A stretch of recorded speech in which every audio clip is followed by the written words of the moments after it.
नमस्कार, सर्वांचं स्वागत आहे आपल्या यूट्यूब चॅनलमध्ये. पहा मित्रांनो, आपण ग्रॅव्हिटेशन हा चॅप्टर पाहत आहोत. ग्रॅव्हिटेशनमध्ये मी तुम्हाला सविस्तर माहिती देणार आहे. ग्रॅव्हिटेशन म्हणजे काय. आता पहा, तर ग्रॅव्हिटेशन म्हणजे गुरुत्वाकर्षण हे तर तुम्हाला माहितीच आहे. गुरुत्वाकर्षण कशाला म्हणतो, तर एखादी वस्तू स्वतःकडे म्हणजे त्या बलाकडे खिचून घेते, त्याला आपण ग्रॅव्हिटेशन असे म्हणतो. यामध्ये काही तुम्हाला प्रश्न दिलेले आहेत. पहा, व्हॉट आर द इफेक्ट्स हे आपण मागच्या व्हिडिओमध्ये पाहिले होते आणि ग्रॅव्हिटेशनची डेफिनेशन सुद्धा पाहिली होती. अशी एक कहाणी केली गेली की सर आयझॅक न्यूटनला हा पडलेला प्रश्न होता. काय प्रश्न होता की एक गोष्ट अशी सांगते की ज्या वेळेस हा फोर्स ॲक्ट झाला तर त्याने सर आयझॅक न्यूटनने असं पाहिलं की झाडावरून जो सफरचंद खाली पडतो, apple from a tree on the ground, he wonder why all apples fall vertically downwards. म्हणजे त्यांनी त्यावेळेस विचार केला की ते व्हर्टिकली म्हणजे उभे का पडतात, आडवे का पडत नाहीत किंवा तिरके का जात नाहीत, असा त्यांनी त्यावेळेस विचार केला. मग काही कालावधीनंतर पुन्हा काय झालं की आफ्टर मच थॉट, त्यांनी ज्यावेळेस अजून विचार केला म्हणजे ते एका निष्कर्षावर आले की जर पृथ्वीपासून earth must have the attracting the Apple towards itself and the attractive force must be directed towards the centre of the अर्थ. इथपर्यंत आल्यानंतर त्यांना हे निष्कर्ष निघाला की ज्यावेळेस पृथ्वीकडे खेचून घेण्याचा जो म्हणजे फोर्स आहे, जर पृथ्वीकडे तो खेचून घेत असेल ॲपलला force directed toward the centre of the earth, म्हणजेच हा जो फोर्स आहे तो कुठंतरी पृथ्वीच्या सेंटरवर कनेक्ट असणार आहे, असं त्यांनी निष्कर्ष त्यावेळेस त्यांनी काढला. आता पुढे काय सांगितलं गेलं, the direction from the apple on the tree to the centre of the earth is the vertical direction at the position of the apple and thus the apple falls vertically downwards. म्हणजे त्यांना हे कळलं की जर पृथ्वीच्या कोणत्याही उंचीवर जर ॲपल असेल, त्या ॲपलवरून जर तो म्हणजे त्या उंचीवरून तो ॲपल खाली पडत असेल तर निश्चितच जे काही बल आहे त्या ॲपलवर लागलेलं, ते ॲपलवरचं जे काही फोर्स आहे तो कशामध्ये असणार आहे, पृथ्वीच्या क्षितिज, आपण त्याला म्हणतो सेंटर सिकिंग असणार आहे, म्हणजे तो सेंटरला असणार आहे. तर पुढे पाहूया की ही आकृती दिल्याप्रमाणे या आकृतीमध्ये असं दाखवलेलं आहे. काय दाखवलं या आकृतीमध्ये पाहूया. पहा, या आकृतीमध्ये असं दाखवलं फिगर 1.1. आता इथं चंद्र दाखवलेला आहे, झाड आहे आणि खाली पृथ्वी दर्शवलेली आहे. परंतु हे जे काही अंतर आहे चंद्र आणि पृथ्वीचं, हे काही स्केलवरून घेतलेलं नाही, ते अंदाजे समजण्यासाठी ठेवलेलं आहे. हे आपल्या लक्षात घ्यायचं आहे. आता एक गोष्ट लक्षात घ्या, one just on the left shows an apple tree on the earth. The force काय सांगितलंय, the force on an apple on the tree is towards the center of the earth along the perpendicular from the position of the apple to the surface of the earth. The figure also shows that the gravitational force between the earth and the moon. आता यामध्ये सन म्हणजे moon आणि अर्थ यामधला जो काही पृथ्वी आणि चंद्र आहे यामधलं जे काही अंतर आहे यामध्ये सुद्धा ग्रॅव्हिटेशन फोर्स आहे असं दर्शवलेलं आहे, यांच्यामध्ये फोर्स आहे. आता Newton thought if the force of gravitation acts on Apple. बघा, आता इथं त्यांनी विचार केला की जर प्रत्येक उंचीवर Apple on the tree at the different heights. बघा, आता ज्या वेळेस पृथ्वीवरून ॲपलवर वेगवेगळ्या उंचीवर जर फोर्स अप्लाय होत असेल, हा फोर्स अप्लाय होत असेल, वेगवेगळ्या उंचीवर जर फोर्स अप्लाय होत असेल तर निश्चितच पृथ्वीपासून कितीही दूरवर असणारी जी काही वस्तू आहे त्या वस्तूवर सुद्धा फोर्स अप्लाय होणार आहे. म्हणजे पृथ्वीपासून कितीही वर, म्हणजे पृथ्वीपासून अगणित, म्हणजे त्याची आपण लांबी आता म्हणजे हे करू शकत नाही अशा ठिकाणी जरी असेल, एकदम क्षितिजापर्यंत, जसं की चंद्र आहे, म्हणजे सूर्य आहे, इतर ग्रह आहेत, म्हणजे all planets are, it means all the planets, all heavenly bodies and the earth have between them there is a force. It means they are attracted by any force. जर त्यांनी निष्कर्ष कसा काढला हे त्यांना माहिती नव्हतं की मून आणि सन हे काय, हे फोर्समुळे एकमेकापासून एक विशिष्ट अंतरावर किंवा प्लॅनेट सुद्धा एक विशिष्ट अंतरावर आहे. मग त्यांनी हा निष्कर्ष कसा काढला की त्यांनी हा निष्कर्ष यावरून काढला की हे जे ॲपल आहेत ना, हे प्रत्येक वेगवेगळ्या उंचीवर आहेत. पहा, इथे एक ॲपल आहे, इथे एक आहे, इथे एक, म्हणजे हे वेगवेगळ्या उंचीवर त्यांच्यावर वेगवेगळा फोर्स अप्लाय होतो. मग हा वेगवेगळा फोर्स यांच्यावर अप्लाय होतो तर निश्चितच पृथ्वीवरून उंचावर असणाऱ्या वेगवेगळ्या हेव्हनली बॉडी जे आहेत, प्लॅनेट्स आहेत, जे काही मून आहे यांच्यावर सुद्धा कुठला तरी फोर्स अप्लाय होत असेल. बघा, height from the surface of the earth can it also act on the object at even the greater heights much further away from the earth.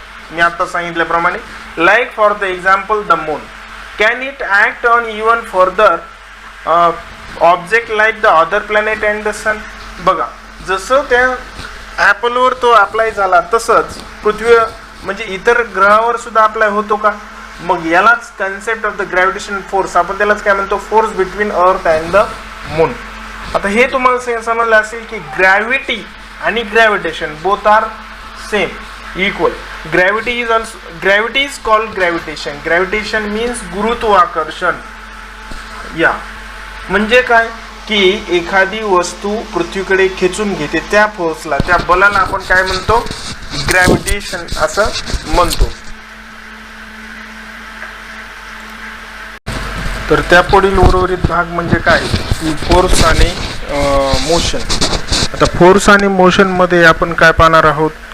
यामध्ये दिल्याप्रमाणे फोर्स कशाला म्हणायचं, जेव्हा एखाद्या वस्तूवर आपण बल लावतो, बल लावल्यानंतर ती वस्तू एका जागेवरून दुसऱ्या जागी जाते आणि तिची जागा बदलते, त्यालाच आपण म्हणतो displacement. When the displacement occur then that force get there.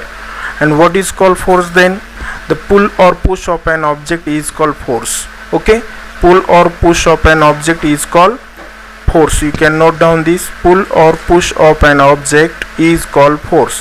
Then another thing is motion. When the things get in move or things get in a speed or it's move from one point to the next, that is called motion. So both concepts we are going to learn in this chapter, and we have seen that the force is necessary to change the speed as well as the direction of the motion of an object. म्हणजे speed, force is important for the speed also and to change the direction of the object also. That is also we can call that is a force. What are the Newton's law of motion?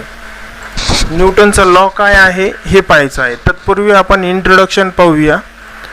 म्हणजे Newton हे कोण होते त्यांच्याबद्दल थोडंसं जाणून घेऊया.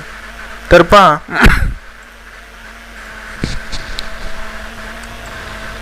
Great scientist sir Isaac Newton, 1642-1727, 1642-1727 was one of the great scientist of recent times.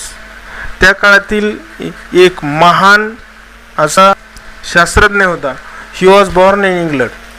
त्यांचा जन्म इंग्लंडमध्ये. He gave his law of motion, equation of motion and theory of gravity. त्यांनी गतीचे नियम दिले, मोशन, इक्वेशन ऑफ मोशन, त्यांनी गतीचे समीकरण सांगितलं, त्यांनी ग्रॅव्हिटीचा सिद्धांत मांडला. आणि कोणत्या पुस्तकात मांडला, त्या पुस्तकाचं नाव प्रिन्सिपिया. याला अंडरलाईन करून घ्या पुस्तकामध्ये. सर आयझॅक न्यूटन यांनी जे पुस्तक लिहिलं त्या पुस्तकाचं नाव आहे प्रिन्सिपिया. आणि प्रिन्सिपियामध्ये हे 3 नियम त्यांनी मांडले. Before this book was written, हे पुस्तक लिहिण्या अगोदर केपलरचे ऑलरेडी किती नियम होते, given 3 laws of describing the planetary motion. म्हणजे ग्रह कसे फिरतात आणि ते म्हणजे कक्षेमध्ये कसे फिरतात हे त्यांनी सांगितलं होतं. पण का फिरतात याचं बिलकुल काहीच क्लिअर झालेलं नव्हतं. म्हणून reason why the planets move in the way describe by the Kepler's law was not known. म्हणजे त्यावेळेस ही जाणीवच नव्हती की जे काही केपलरने सांगितलं की हे त्यांनी खोज काढली होती की हे कसे फिरतात प्लॅनेट. तर ते फिरतात ऑर्बिटमध्ये, वेगवेगळे त्यांचे ऑर्बिट आहेत असं त्यांनी सांगितलं. पण का फिरतात याचा त्यावेळेस शोध लागलेला नव्हता. बरं, ते त्याच ऑर्बिटमध्ये का फिरतात, 2 प्लॅनेट एकाच ऑर्बिटमध्ये का फिरत नाहीत किंवा ते वेगवेगळ्या ऑर्बिटमध्ये का फिरतात, असा प्रश्न सर आयझॅक न्यूटन यांच्या मनामध्ये आला. With this theory of gravity mathematically derived Kepler's law. म्हणजे आत्ता सांगितल्याप्रमाणे केपलरच्या लॉमध्ये हे काही डिस्क्राईब केलेलं नव्हतं, जाण नव्हती. म्हणून इन ॲडिशन टू दिस, म्हणजे याचं जे काही सिद्धांत आहे याची जी खात्री आहे, Newton did just ground breaking work, असं काम केलं इन सेव्हरल एरियाज. म्हणजे हा सिद्धांत न्यूटनने मांडला आणि न्यूटनने तो कसा दाखवला करून, तो मॅथमॅटिकली डिराइव्ड म्हणजे गणितीय गोष्टींना, काही गणितीय संकल्पना असतील, काही लॉ असतील, नियमांद्वारे त्यांनी ते सिद्ध करून दाखवलं. तसंच सर आयझॅक न्यूटन याच्या पलीकडे त्यांनी अजून काम केलं. ते काम म्हणजे कोणतं? Several areas including light, heat, sound and mathematics. He invented a new branch of mathematics. एक शाखाही त्यांनी स्थापित केली, इन्व्हेन्शन केलं. दिस इज कॉल्ड कॅल्क्युलस. कॅल्क्युलस ही एक शाखा होती. कॅल्क्युलस नावाची त्यांनी ते म्हणजे त्याची शोध लावला. And has wide ranking application in physics and mathematics. आणि कॅल्क्युलसचंच रूपांतर कॅल्क्युलेटरमध्ये पुढे झालं. तर पुढे पाहूया. He was the first scientist who construct the reflecting telescope. आणि रिफ्लेक्टिंग टेलिस्कोप जो रिफ्लेक्ट करतो असा टेलिस्कोप बनवणारा पहिला शास्त्रज्ञ त्यावेळेस झाला. समजलं असेल तुम्हाला. म्हणजे रिफ्लेक्टिंग करणारे, परावर्तन करणारं पहिली दुर्बीण त्यांनी बनवली. अशा प्रकारे हे झालं introduction about the sir Isaac Newton, who was born in 1642 and died in 1727. म्हणजे 1727 मध्ये त्यांचा मृत्यू झाला आणि 1642ला त्यांचा जन्म झालेला होता. तर इथपर्यंत आपण त्यांची माहिती पाहिली. आता आपल्याला पाहिजे circular motion and centripetal force. आता सर्क्युलर मोशन काय असतं हे तुम्हाला माहिती आहे, परंतु सेंट्रिपिटल फोर्स ही कन्सेप्ट सर्क्युलर मोशनच्या निगडीत आहे, म्हणजे याच्यासोबतच आहे. तर ती आपण पुढच्या व्हिडिओमध्ये पाहूया. तुम्ही व्हिडिओला सबस्क्राईब करा, कारण पुढचे मी सिरियली चॅप्टर वाईज शिकवणार आहे. तरीही पुढच्या व्हिडिओसाठी तुम्हाला लिंक मिळत राहील. त्यासाठी सबस्क्राईब करा, शेजारील बेल आयकॉनला क्लिक करा. धन्यवाद.